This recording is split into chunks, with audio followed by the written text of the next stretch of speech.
The Best in the World podcast with Richard Parr.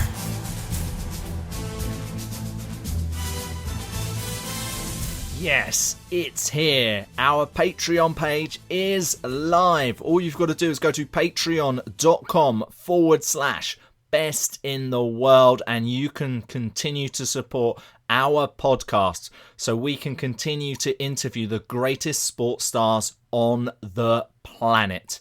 World champions, Olympic champions, world record holders, and world number ones. And we will find out exactly how they do it. And we can deconstruct that knowledge so we can improve our everyday lives and our sporting ambitions.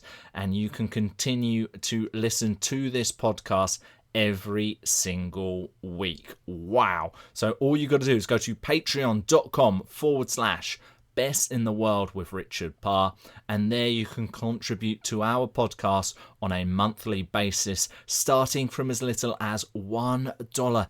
That's less than £1 sterling. Yes, it's an absolute bargain where you can continue to get this amazing knowledge from the greatest sports stars on the planet. And not only that, there's extra benefits as well if you decide to contribute even more money to our program. If you've done it already, I really appreciate your support. But let's get to this week's podcast where I speak to the Olympic champion rower, Ben Hunt Davis. Ben is now a performance consultant for his own company called Will It Make the Boat Go Faster?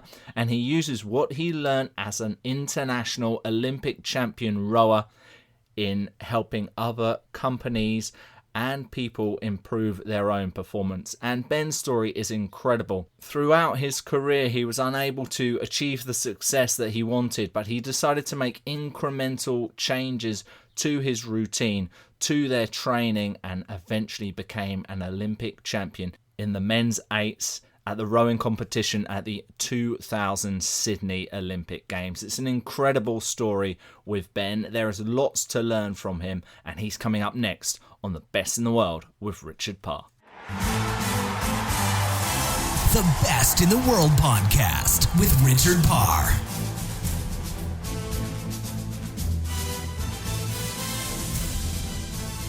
Ben Hunt Davis, the Olympic champion from the 2000 Sydney Games. Welcome to The Best in the World with Richard Parr. We're going to discuss everything about your amazing career, but obviously that was a while ago. So Ben, why don't we start by catching up with what you're up to at the moment, please? So hi Richard, thank you very much for inviting me on your show. I'm delighted to be invited. So I now have a coaching business, a performance coaching business. I work with lots of different businesses, the likes of Unilever and Rolls-Royce, through to all sorts of smaller companies, and we run performance training programs, leadership development, and we really focus on trying to help people be as good as they can be. I mean, the stuff we do is very straightforward, and we just help people do stuff.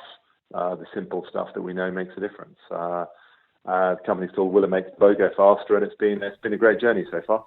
Oh, fantastic! And when did you have the idea of doing this type of business? Was this something you'd always thought about while you were competing, or how did it come about? Well, when I was competing, I didn't really want to think about what came next. I wanted to focus on the job in hand. And I had vague thoughts about doing some sort of corporate development, but I didn't explore anything about it because I just wanted to stay focused on what I was doing. And then after the Sydney Olympics, I retired from rowing, and I started looking around. And it took probably 5 months to get a job with a training company, and I worked there for a few years. I then just did a whole lot of speeches for a bit, and then 5 years ago, I set up this business. I got a business partner, Tom Barry. We set up 5 years ago, and we've been growing every year. And this year we'll be 30% up on last year, and we've got an office full of people, and it's been really fun. It's been very different, but really fun. And of course, with part of your business, you've also created a book. Tell us a little bit about that, Ben. Yeah. So I can't remember how many years ago. I started writing a book, and actually had a few clients where I went and did speeches, and they said, "Oh, can we buy copies of your book?" And I had to keep saying, "Well, I haven't got one yet." So finally, I teamed up with somebody I worked with in the first company after rowing, and Harriet Beveridge, and we wrote the book together. Will It Make the Boat Go Faster? We wrote half a chapter each. I wrote a story bit about what we tried to do, and then she wrote a bit of analysis to try and make sure it was really applicable to people, whether they be in sport or business or family life. And we published it probably 7 or 8 years ago, and that's also called "Will It Make the Boat Go Faster?" And it's been great, actually. It's sold pretty well, and people seem to enjoy it who read it. Well, I haven't read it yet myself, but I'm definitely going to, having learnt about it. You'll have to get a copy. I'll send you a copy. Let me know where to put one in the post to. Yeah, that would be great. And what we'll also do is we'll put a link to the book on the description page of this podcast to make sure that anyone listening to this show can get a copy as well. So, Ben, I think that the best way to approach this right now is obviously your book is about your rowing career and how people can learn from what you've learned. So let's start at the beginning then. And how did you first get interested in rowing? I think like quite a lot of rowers, I was not very good at sport. Rugby was okay because I'm the size of second row, and when I was at school, you didn't need many skills to be a second row. You just had to be big and being willing to get stuck in. Other ball sports, I mean, standing on a pitch, missing a cricket ball and not being able to catch it, and missing a hockey ball, it was a nightmare. I hated it. So the first chance I got to do something different, I tried rowing. I didn't know anything about it. I just knew I didn't have to hit a ball with a bat. So I gave it a go, and the first couple of years I was pretty rubbish. And it was really when I was 16 or so that I started to get better. I actually started to get better at rugby then as well, and started to get better at rowing, and started to look at the boys who were a year or two above me, who were competing for England or competing for Great Britain. And I started thinking, I could do that. And I just kind of worked my way up through the ranks. As a 16-year-old, I was selected to compete for England. 17-year-old, I set my sights on going to the Junior World Championships, and actually missed out on one place. James Cracknell was the last person to go to the Junior World Championships that year, and I was the first person not to. I still haven't forgiven him. And then the following year, I set my sights on becoming a Junior World Champion, and I came fourth and was gutted. So the next year, the only thing I could do was compete at the under-23s, and came second there, having thought we should win it, and I was gutted. The next year, I went to the Barcelona Olympics, and it just kind of kept going from there, really. I just want to quickly go back a moment. And you said when you were about 16, you started getting better at rowing, you started getting better at rugby. Have you ever looked back and thought why? What was happening differently there than the few years before? So I think I just matured a bit. I started to. I'd always been quite tall. I'm 6'6". I'd always been quite tall, and I think I just got to the stage where my strength and coordination started catching up with the length of my arms and legs, and also I just started being more focused. At that age, I started to set my sights on things and work pretty hard. And I think before that, I'd just been a bit just kind of lacking in focus, and running around the rugby pitch or getting in a boat was fun, but I don't know how hard I really pushed myself. And so physically there was certainly a difference at that age, but also just mentally being more engaged, more with it, concentrating harder, and both bits paid off. And you've spoken earlier about just concentrating on rowing and not thinking about what you do next, and talking about focus. Now, when you were in the prime of your career, when you were working towards Olympics, was it 24/7 non-stop thinking about rowing? Yeah, it was. I dropped out of university to go to the Barcelona Olympics, and this was in the days before National Lottery grants, so I had to earn some money to fund my rowing, but everything was focused on rowing. That is the one thing that I wanted to do. It's the one thing I cared about, and every waking moment was thinking about exactly that. And I think for the first number of years, I trained my arse off. We all worked hard, and I think I was really dedicated and really hard working. I wasn't necessarily that smart. I just was willing to train harder and harder and harder. And in the last couple of years, building up to the Sydney Olympics, the group I was in, the 8th group, we went through a massive change where we started to become far more kind of intelligently focused rather than just working hard. Our focus became far more on the incremental improvement, on challenging everything we could do. We changed our training center, we changed the boat, we changed the oars, we changed our diets, we changed the times of the day that we trained, we changed the way we ran briefings before and after sessions. We developed a real learning culture that led to a massive difference in results in those last couple of years. So I think, in the time I was in the national team, yes, I was always focused on rowing. It was always the top priority. But in the last couple of years, the type of focus changed dramatically, and it became far, far more focused if it's possible. Almost the working smarter, not necessarily even harder. Yeah, definitely. Being far more ruthless about doing the right stuff rather than just doing more stuff. Very often in any kind of career, you can keep doing the same thing and you can keep doing the same thing wrong. And very often it takes someone from the outside to look in and say, okay, you want to change this, you want to do that. Was there someone who did that? Was there someone who took it, or as a group, did you almost say something needs to change here? So our crew coach, a guy called Martin McElroy, he had coached the 8 in the 97 World Championships, and then which I wasn't in, and then in 98 I was in the 8. He coached us, and he knew this, the way we were training, the way everything was set up wasn't right, and he was trying to get us to change. But frankly, we didn't want to change. I mean, there's the whole thing about, you lead a horse to water, and we just didn't want to drink. We didn't want to change. We were part of the main British rowing system with head coach Jürgen Grobler, and at that point, Jürgen had coached crews to win gold medals at the Olympics in 72, 76, 80, 88, 92, and 96. His program clearly worked. Since then, his crews have got gold medals in 2000, 2004, 8, 12, and 16. I mean, his track record is unbelievable.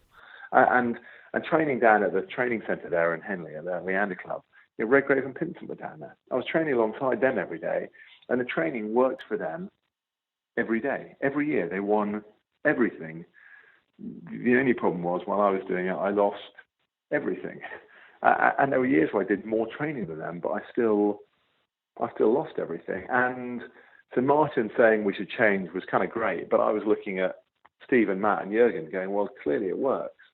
And then we, at the World Championships in Cologne in Germany in 98, we missed out on the final again. And I mean, the thing with elite sport, the whole year, it's geared up to the last race. It's geared up to the World Championship final, the Olympic final, and you either leave the year finishing fantastic, or you feeling like a loser. And by that point, I'd had 9 years of finishing every single year feeling like a complete loser, and it kind of dawned on me that I just couldn't do it again. I couldn't just knuckle down and do the same thing harder and harder again. That we had to approach things differently. So, and Martin was kind of talking about that, saying that we needed to do stuff. So, with his desire to change, and suddenly our desire to change as well. It took both. Just him trying to lead us to change wasn't going to work. We also needed maybe another kick in the teeth to actually get us to see that, there might be another way. We could do things differently, and we had to do things differently if we wanted a chance of getting a different result. Did you ever come close to quitting? Yeah, I did. I mean, there are lots of those moments where you're pissed off having had a rubbish session or having a rubbish week, and you're thinking, what am I doing this for? But those aren't real quitting moments. In the lead up to the Atlanta Olympics, I had a real quitting moment where I was convinced if I didn't do well, I would stop because I just couldn't go through it all again. And actually, sometime after we got knocked out of the final, we didn't even make the final. I remember seeing the Russians who had beaten us looking around and just looking at them thinking, I can't see the difference between them and me. If they can do it, then why can't I? And I had a moment actually in '98 before we kind of figured out we had to change, where probably for a couple of months I was thinking, really, what am I doing? I can't see how I'm gonna get a different result. Maybe I'm just not good enough. And for a couple of months, I was thinking about quitting and talking to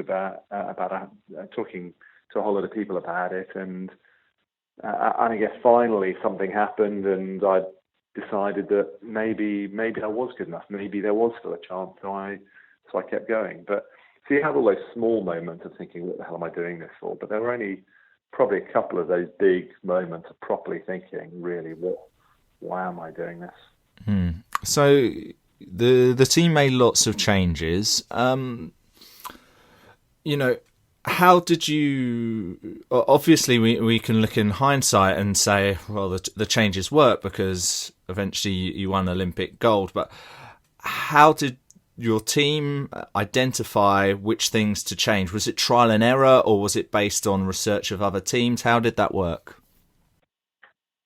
So there were a few different things, really. So we certainly, when I say we had a whole host of people supporting us, from Steve Ingham, our physiologist, Harry Mars, technical coach. We had a whole host of people who were fantastic supporting us, and we were all constantly looking out for different ideas, different things we could do. I mean, we actually called the Dutch coach and asked him to come and help us. He said no because he was still coaching the Dutch team, but the Dutch were doing some amazing technical stuff, and we thought, how can we?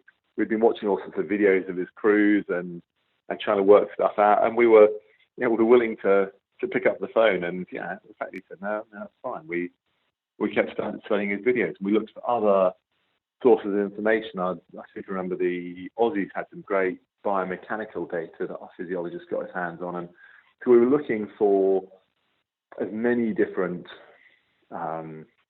bits of information and data that we could look at. So some of the change was really well researched. Some of it was gut feel.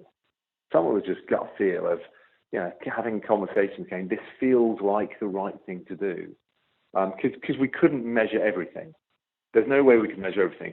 Measuring force time curves on a rowing machine is pretty easy to do.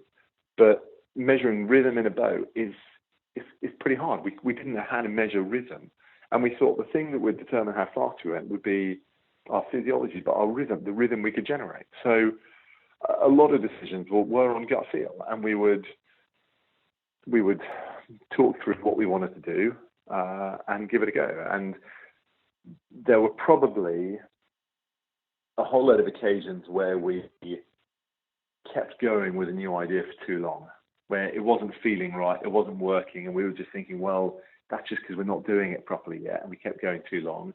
And there were probably other things where we gave up a new idea too soon, and it wasn't that it wasn't the right thing to do, we just couldn't do it yet. So trying to work out what ideas to keep going with and what ideas to can because they weren't right was a really tricky one. And I say we could measure some stuff, but other stuff we couldn't measure. So the decision-making piece was always really hard. And I wonder how it worked with the team, Ben, because obviously on this podcast I speak to a lot of people who do individual sports, and when they make changes, they can just make changes because it's just for them. You've got 8 of you in a boat, sometimes more of you also trying to compete for those spots on the boat.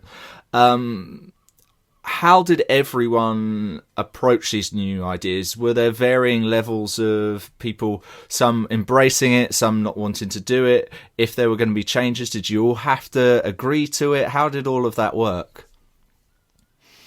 So So 9 of us in the boat. We had a training group of between 12 and 16, and depending on how we did the trials, the group would change. So the way Martin worked was he wanted to get us all involved in decision making. He wanted us all to take responsibility for what we were doing, rather than him just telling us what to do the whole time. So we had the group discussions, the group planning meetings were sometimes really hard. I mean, we were coming to the Olympics. I was 28. I was the oldest in the play. We were arrogant, bloody-minded, pig-headed, stubborn, with massive egos. And the sportsman to sit on the start line of the Olympic Games thinking you can win, you need a pretty big ego. And it's helpful when you're on the start line. But when you're sat around a table trying to make decisions, there isn't much less helpful than ego. And we agreed. We'd agreed what was most important. What was most important was the boat crossing the line first. That was the goal. That was what was most important. And we had to be willing in conversations to step back and go, okay, what am I arguing now? Am I arguing so I can be right and you can be wrong? Or am I arguing so that we will all win on the 24th of September? Because really, who cares what happens today? The date that really matters is the date of the Olympic final. So am I making a decision based on that? Or am I making a decision based on the fact that I don't really like you, that you pissed me off, that I'm worried about my seat in the boat, that all those other things that were happening. And so the group, the collective decision making was really tough. And also, people, we might have agreed we needed to change, but we would then disagree about what we need to change. Or you might be able to grasp some things far, far quicker than me, and there were other things I'd get much quicker than you would. And so change was never straightforward. It was never linear. At no point did we all learn the same thing in the same way at the same time, because we're different. And whether that was about taking more responsibility for what we did outside the boat, whether it was about how we interacted more effectively together as a group, or whether it be about how we put our oars in the water, there were lots and lots of things we were trying to change and develop and improve at the same time, and all changing, having different start points and changing at different speeds. So it wasn't, it's never straightforward. And just being aware of where people are and what they're trying to do, and trying to encourage them and help them and cajole them into being slightly better was all we could do, really. The Best in the World podcast with Richard Parr.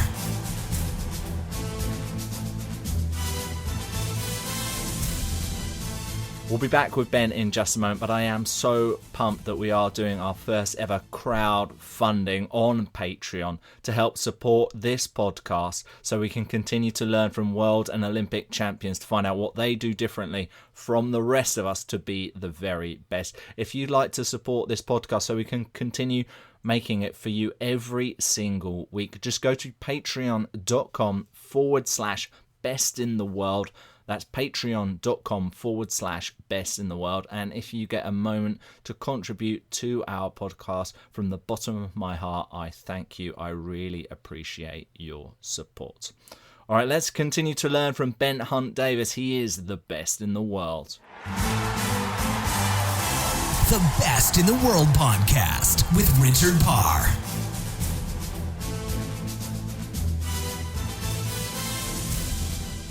Did the relationships within the team matter and help improve performance? Like, were you closer to some of the people who you eventually won gold with than you were, say, with people 8 years before? So the relationships were both critical. Friendships were not critical. So some of the guys I rode with in years before were and still are amongst my best mates. Some of the guys I rode with in Sydney, some of us just didn't get on. There was an interesting conversation we got into. We arrived in the Olympic Village in Sydney probably 5 days before the heat, and in the block we were staying in, down in the basement, there were some same meeting rooms. There was actually underground car park with some canvas walls, kind of screening put up to separate out the meeting areas. I remember having a crew conversation in there the night we arrived, and one of the guys said to another guy that he said, please keep talking to me if it's about rowing. Anything to do with boat speed, anything to do with rowing, keep communicating clearly with me and just tell me the way it is. But the stuff that's not about rowing, please, for the next 10 days until we finish, just don't talk to me. and the other guy just looked across the room and went, fine, because they knew they didn't get on. They weren't mates, and all of us were fine with that, because yes, we needed to communicate together as a crew about rowing stuff, but if they didn't like each other, there's no point in trying to have conversations where they're going to piss each other off. So let's just be straight and clear. So some of the guys in the 8 from Sydney, I'm really good mates with. Some of them, if I see them 3 or 4 times a year, that's fine. Some of the guys I rowed with in previous years, I'm really good mates with. The guys I didn't necessarily get on in previous crews, I generally don't see. Whereas those scenarios, we have a reunion every year. And some years not everybody makes it, but we all stay in contact, and we've all got a very strong relationship, but it's not necessarily friendship. Mm. I want to talk about psychology, Ben. Obviously, nearly every sports team around the world right now has a sports psychologist and giving them ideas of how they can improve. Was that something which was happening around that same time for you? And what were some of the tips which perhaps you may have learnt? Yeah, so Chris Shambrick was our sports psych, and he was fantastic. He was really good, really good. He was quite new to the rowing team when he started with us. What he did was pretty simple, I think. I mean, he had a PhD in sports psychology, and I think he used about probably a tenth of his toolbox of stuff he could do. With us, we just kind of really focused on the basics about kind of team dynamics and about a kind of honest learning environment. And visualization and stuff, he kind of expected us to get on and do that kind of stuff. And resilience was another big thing we worked on. We wanted to be more resilient than any other crew in the world. That's one thing we worked really hard on. Making sure that no matter what happened, we would deal with it better. So we lost our heat at the Olympics, and I can't think of any other crews that have lost heat at Olympics and won the final in rowing. It's kind of normally the gold medalists win their heats, win their semi-finals, and they just keep winning.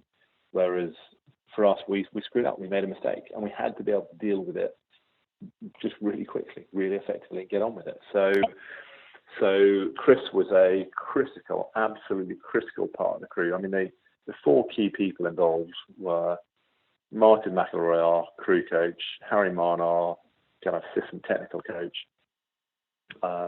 Chris Shambrick, sports psychologist, and Steve Ingham, physiologist. They were the 4 critical people, and I think sometimes you get the sports psych turning up and talking about stuff which is completely different to what the coach has been talking about, or the physiologist, or whatever.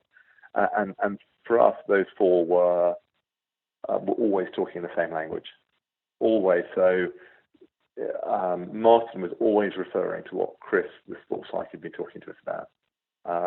We got Chris out in the coaching launch, technically coaching us sometimes, which was quite amusing, seeing how he knew nothing about rowing, but actually just making sure that he knew what we were trying to do in the boat. And we didn't just have sessions with the sports psych and then go away and do what we were doing before. We'd have a session with Chris, and then the next session, whether it be sat on the rowing machines or in the weights room, we'd be talking about approaching stuff in the way that Chris wanted us to approach it.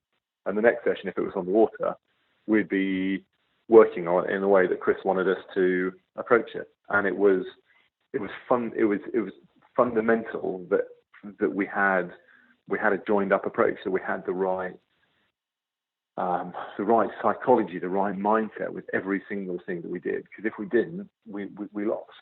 I mean, physically, we weren't that good. So we needed to make sure that we were faster at learning, more resilient, better together as a group, so that technically we could outrow everybody. Fantastic. Now, with all of this in mind, all the changes that are made, the harmony between your coaches and everything to do with psychology, what I'd like to know now is, what was your typical pre-race routine? Did you have any rituals? Did you have any superstitions? And had it changed at all over the years? So I didn't have any superstitions or rituals. The one thing I did is I just peaked up every morning. Everybody was constantly saying I was pregnant because I had morning sickness. So whenever we were racing, in fact, the week of the Olympics, I was puking up every single morning, whether we had a race or not, just because of nerves. And people would see me bend double over a flower bed or over the gutter or whatever, and give me a slap on the back and say, at least you're up for it today. So, I mean, the morning of the final, we went into the main dining hall, struggled with some breakfast. In fact, we got joined. So our Olympic final was halfway through the games. So at the beginning of the games, and we got in there at 5 a.m. that morning. Beginning of the games, at that time, you got some nervous, quiet, subdued people going out about to compete. By the end of that time of the day, you got a whole lot of pissed people come back from all the nightclubs and pubs and bars in the middle of town. And in the middle, you got this match great crossover. So the morning of our final, we were sat having breakfast. I had a bowl of cornflakes and some bits of toast on my tray, and just looking at it, thinking I wanted to throw up then, but I knew I needed to eat something. And just basically too nervous to talk to each other, just absolutely bricking it. And along comes a guy from the British judo team who stank of cigarettes and alcohol. I mean, he was just completely wasted and completely oblivious to the fact that we were sitting there, on the biggest, bricking ourselves on the biggest day of our lives. And he just started telling the story about what he had got up to with a Russian judo player that night at some club. And you kind of got all these different things going on, and it made us finish our breakfast because it was just the last place we wanted to be. And so, I kind of struggled, got some food down my throat. I think I was sick for the first time straight outside the dining hall again before getting on the bus, when I got off the bus down at the lake. And that was my routine. There were no superstitions or rituals. My stomach took control on the day, really. And then eventually became Olympic champion. How did that feel when you crossed the line? So crossing the line,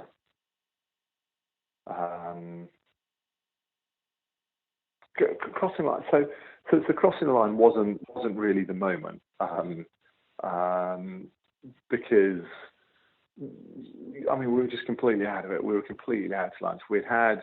Our race plan had been to go off as hard as we could to get a lead from the first stroke, increase on the second stroke, and keep increasing the lead until we died. And over the 2,000 meter race, we increased our lead for probably the first 1,700 meters. And then with about 300 meters to go, we started to die a horrible, horrible death. And I'd spent a lot of the previous kind of minute or two, I guess, every time I took a stroke, and we're doing about 32 strokes a minute, thinking, going to be Olympic champion, going to be Olympic champion, going to be Olympic champion. And then in the last 3 or so hundred meters, just dying, and crossing the finish line. I remember just having this feeling of relief, of just thinking, we've done it. And then you get a bit more oxygen back to your brain, and you start to think a bit better, and thinking, we've done it. We've done the Olympics, and then a bit more oxygen back, and you go, we've actually done the Olympics. We've won it, and the realization dawning over I don't know how many seconds as you cross the line, but certainly crossing the line wasn't the amazing euphoric moment, but the medal ceremony was incredible, absolutely incredible. It was a moment I dreamed of for such a long time. I lost so many races leading up to that point. Finally win the race that mattered was literally a dream come true. It was incredible, absolutely amazing the way that it worked out. Absolutely amazing story of resilience and success, Ben. I know we've come towards the end of our time speaking together, and I can tell from everything you've learned that you've got even more that you can share with people. So if we just take this moment where you can tell us where we can find you online, where we can find out more about how people can get in touch with you if they want coaching and get on the book and get a copy of the book, and also if you're on social media or anything like that, please, Ben. So the easiest thing is if you put in Will It Make the Boat Go Faster into Google, it'll come up with our website, which is willitmaketheBoatGoFaster.com. You can find out anything about our book, about our business, about how to help individuals, teams, or organisations perform more successful. I'm also occasionally on Twitter at Olympian Ben. But the best thing really is to go to the website, Will It Make the Boat Go Faster. And also, actually, just as you're doing stuff, just have a think to yourself, what you're doing, is it really making your boat go faster? And if you're unsure that it is, then I suggest you find something else to do. Because that's, we spend so much time doing what's in front of us rather than doing the stuff that actually makes our boat go faster. That's one of the key things we learn. That's incredible. It's been really good to speak to you. Thank you for being on the programme, and thank you for being the best in the world. Thanks very much, Richard. Great talking to you. The Best in the World podcast with Richard Parr.